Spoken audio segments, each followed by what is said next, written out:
Alright everybody, welcome back again di YouTube channel saya. Thank you so much for coming and joining in di altcoin update. Kali ini kita akan membahas untuk XRP. Ada beberapa hal menarik yang kita perlu ketahui bersama-sama, dan tadi saya sempat upload YouTube Short. Jadi kalau kalian enjoy dengan YouTube Shortnya, make sure kalian leave thumbs up. Mungkin kedepannya saya akan sering-seringin update YouTube Short, which is lebih ke mungkin untuk update kali ya, untuk update news. Kayaknya enak tuh kalau misalnya ada news penting nih, langsung quick update ya kan, asik kayaknya. Oke, jadi ini mungkin template-nya akan seperti ini, quick update. Di sini kita bahas XRP. Saya belum tahu gimana cara ganti thumbnailnya, perhaps ya, nanti saya coba cari tahu. Yang pasti saya bakal berusaha untuk berikan informasi yang terbaik lah buat teman-teman. Nah, by the way guys, kita bakal kasih update ke kalian tentang XRP atau Ripple. So kita punya beberapa, sorry ya kalau bahasanya jadi semi Inggris, karena saya kebetulan lagi di Thailand. Ini juga upload video lagi dari Thailand, dari Bangkok terutama, dan kebanyakan ngomongnya bahasa Inggris, jadi kecampur-campur ya. Nah, Ripple mendapatkan allies itu kita bilangnya apa ya, kayak rekan baru ya, rekan, atau kita bisa bilang kayak allies tuh kalau zaman perang tuh kayak anggapannya bersekutu gitu ya, sekutu baru terhadap SEC. Dan hal ini tentu saja memberikan good news lah buat XRP. Jadi ini mungkin ini penyebab XRP naik ya sekitar 2 harian yang lalu, karena memang newsnya ini baru 6 November ya, jadi sekitar 2 harian yang lalu. Dan kabar baiknya itu adalah beberapa entities, which is company, itu mulai mensupport Ripple, dan totalnya sudah mencapai 12 total entity. Mungkin dari segi company, dari segi perseorangan ya. Karena yang saya kaget ternyata, jadi kalau teman-teman lihat di sini, rupanya SEC lagi-lagi minta perpanjangan deadline ya untuk merespon beberapa permintaan lah ya yang di-offerkan oleh Amicus Curiae ya. Amicus Curiae itu adalah partner hukumnya mereka, which is yang 12 tadi.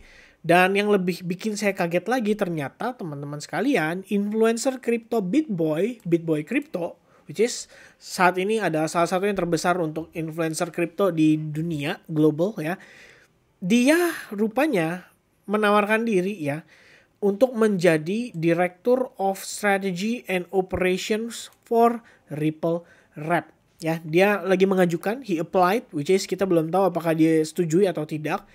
Dan ini menurut saya cukup menarik, karena dia berarti sangat mendukung. Dan kalau BitBoy ngomong demikian, itu bisa banget ngebawa market cap ke XRP. Karena dia salah satu orang yang mungkin kalau di luar negeri cukup dipercaya. Ya, dia nggak terlalu moonboy banget, dia ngomong realita. Beberapa hal saya setuju, beberapa hal kadang tidak kalau misalnya terlalu berlebihan, tapi most of the time pengetahuan dia seputar blockchain, seputar kripto itu benar-benar oke lah kalau menurut pandangan saya. Nah, and then beberapa yang menarik lagi adalah beberapa XRP whales itu kelihatan mulai memindahkan ya, memindahkan dia punya XRP ke unknown wallet, which is unknown walletnya itu tuh berarti adalah kayak private wallet ya, harusnya sih. Karena kan biasanya kalau misalnya dia mindahin dari private wallet atau unknown wallet ke exchange, berarti kan dia mau jual. Nah, tapi di sini statusnya terbalik ya. Jadi 100.000 XRP, 100 juta XRP itu dikirim dari Ripple ke unknown wallet. Berarti dia beli langsung di Ripple and then dikirim ke wallet yang tidak diketahui ya. Jadi bahkan di saat yang bersamaan ya, around the same time, another wallet transfer 30 juta XRP setara dengan 14,2 juta dolar ke Bitstamp. Ya, it is unknown whether the wallets both belong to the same person. Within the last few days, the number of wallet holding 1 million to 10 million XRP has also increased. Jadi orang-orang banyak yang tertarik nih untuk XRP. Dan ini menjelang kasus yang semakin panas dan semakin didukung oleh beberapa pihak-pihak tadi ya. Jadi ada 12 pihak baru, termasuk beberapa yang saya sebutkan pada saat video-video yang lampau. Dan ini tentu saja memberikan dampak yang positif buat XRP. Jadi pantas ya, nggak heran ya, tanggal 4 November ini sebelum terjadi. Kalau 6 November kan harusnya itu baru kemarin. Ini saya bikin video itu sekitar tanggal 8 karena udah next day saya baru ngeh ya. Dan harganya udah naik sebelum itu. Jadi memang ini good news gitu. Nah, by the way teman-teman, kalau kita lihat price action from daily perspective, ini kita posisi harga itu bertahan di atas Fibo 0,5% untuk beberapa kali. Ya, kita udah ketahan di sana. And then harganya naik dan ketahannya itu di resistance. Ya, ini kalau kalian anggap bahwa proses yang ada di sini adalah fake out, maka true resist itu adalah di kisaran harga 0,51 dolar lah kalau saya bulatkan. Dan setelah rejection kembali terjadi, kalau kalian bilang bahwa ini kelihatannya potensi head and shoulders. Ya, jawabannya betul. Ini adalah potensi head and shoulders yang artinya ada pelemahan momentum terhadap pembeli atau buyers. Ya, jadi buyers yang tadinya hot, beli, and then at some point mereka memutuskan untuk stop beli, dan ternyata harga di mana mereka stop beli adalah di kisaran 0,51 dolar. Ya, demand berkurang cukup drastis sehingga harga kembali turun, atau di saat yang bersamaan ada yang taking profit juga di kisaran 0,50 dolar ini. Yang lebih kurangnya seperti itu. Itu yang berpotensi terjadi. Dan kalau misalnya kita extend ini posisi kita lama-lama jadi bisa berpotensi membentuk semacam descending triangle pattern. Ya, jadi nggak cuman head and shoulders, tapi ada descending triangle pattern, dan pada intinya mengarah ke koreksi yang cukup bisa dibilang cukup bisa jadi major ya, karena kalau kalian kembali hubungkan between trend line yang di bawahnya, ya kalian bisa lihat juga posisi bisa seperti ini atau mungkin sedikit lebih curam, which is kayak gini. Tapi keduanya itu sama-sama mengarahkan XRP untuk koreksi lebih jauh, bahkan bisa tes sampai 0,4 dolar. Jadi dengan pelemahan momentum ini mungkin kita boleh lebih waspada ya. Intinya itu. Karena di sisi lain any good news saat ini terhadap Ripple dan SEC itu bakal ngasih pergerakan yang masif buat XRP.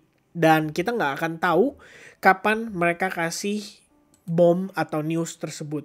Maka tadi waktu saya upload di YouTube Short, saya sempat sharing ke kalian atau ke teman-teman sekalian, posisi kita itu membentuk yang namanya triangle. Sementara ini sudah ada 4 wave, ya, which is A, B, C, dan D. Rejection kembali terjadi. Kalau misalnya kita testing ke wave E dan kemudian dia break, itu memang sewajarnya seperti itu karena Indian kita dalam posisi bullish. Ya, jadi kalau saya tambahkan teman-teman, area yang saya consider sebagai area penting itu untuk demand yang lumayan harusnya tersedia cukup banyak adalah di kisaran 0,4 dolar ya, more or less di area ini.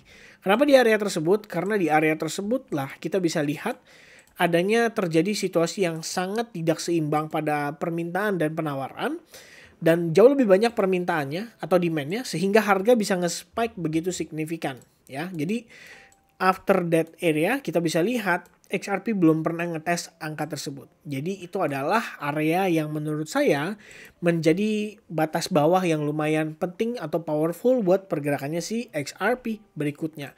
Nah sekarang posisi kita, kalau kita lihat di trendline bagian bawah juga memang terbentuk trendline ya. Dan ini saya tarik pada close candle. Jadi kalau kalian lihat di tengah-tengah between close candle dan tail candle, maka worst case adalah turun melewati triangle ini, which is dia breakdown dan kehilangan momentumnya, totally kehilangan. Best case scenario adalah sejauh-jauhnya dia turun sampai wave E and then dia rebound ya. Jadi kalau kita lihat kenapa kita bisa sedikit menyimpulkan hal tersebut, coba teman-teman perhatikan pada saat spike itu diiringi dengan volume, tapi pada saat penurunan itu tidak ada volume ya. Jadi saya pikir yang jualan nggak sebanyak pada saat yang beli terakhir, dan ini artinya ya bisa jadi proses buangan dari para retail aja ya, dan menjadi opportunity untuk para whales kita kembali buyback ya. Makanya kalau ngelihat progress XRP, saya pikir paling ideal memang nungguin kasusnya beres ya. Itu udah pasti paling terbaik untuk bisa mendapatkan trust kembali pada XRP. Dan by the way teman-teman, kalau kalian perhatikan di sini terdapat area resistance now become support, dan bahkan di time frame 1 jamnya yang menarik adalah kita bisa lihat juga ada sebuah potensi bahwa market itu bisa membentuk yang namanya inverse head and shoulders. Oke, ya more or less kayak gini teman-teman ya. Sorry kalau gambarnya agak susah. Nah, more or less seperti ini bisa jadi inverse head and shoulders. Closing candle time frame 1 jam berpotensi membentuk yang namanya bullish engulfing, yang artinya kita mendapati konfirmasi lah pada area tersebut menjadi area potensi support untuk XRP saat ini.